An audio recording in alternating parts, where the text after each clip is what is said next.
My mother promised that all gifts would be something minor. My son received socks. My sister's children received phones. You know, I always thought family meant unconditional love, right? But then Christmas morning arrived, and a package of socks revealed a betrayal so deep, it shattered everything I thought I knew about my own mother and sister. And what I did next? Well, let's just say it cost them everything. It all started last October. I drove out to my mom's place in Milwaukee with my son, Ethan. He was 8 then, still believing in the magic of big family gatherings. My sister, Kelsey, was already there with her twins, Sophie and Sam. They're 12, and of course they were glued to their phones, barely looking up. Everyone will get something small this year, my mom announced, her voice calm, almost too calm. We're keeping it simple and fair.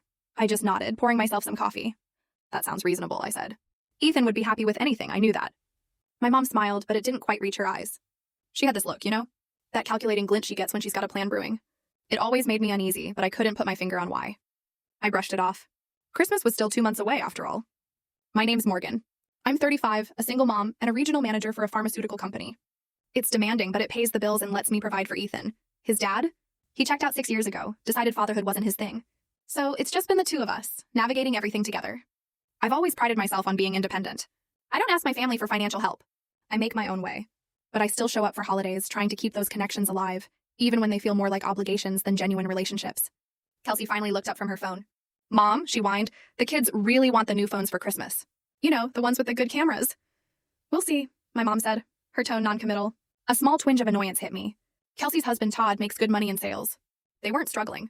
But Kelsey? She's always been an expert at asking for things, at making people feel like they owe her. What about you, Ethan?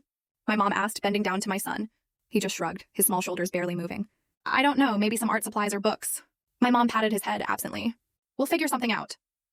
I watched her, carefully, noticed how quickly she moved away from him, how her attention immediately snapped back to Kelsey's twins. It wasn't the first time I'd seen it, this difference in how she treated the kids. But I'd always told myself I was being oversensitive. That evening, driving home, Ethan was quiet in the back seat. I glanced at him in the rearview mirror. You okay, buddy? Yeah, he said, but his voice was tiny. Mom, does Grandma like Sophie and Sam more than me? My hands tightened on the steering wheel.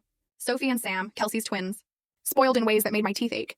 My mom always doted on them, always made excuses for their behavior, always found reasons to give them more. Of course not, I lied. My full story video added in below.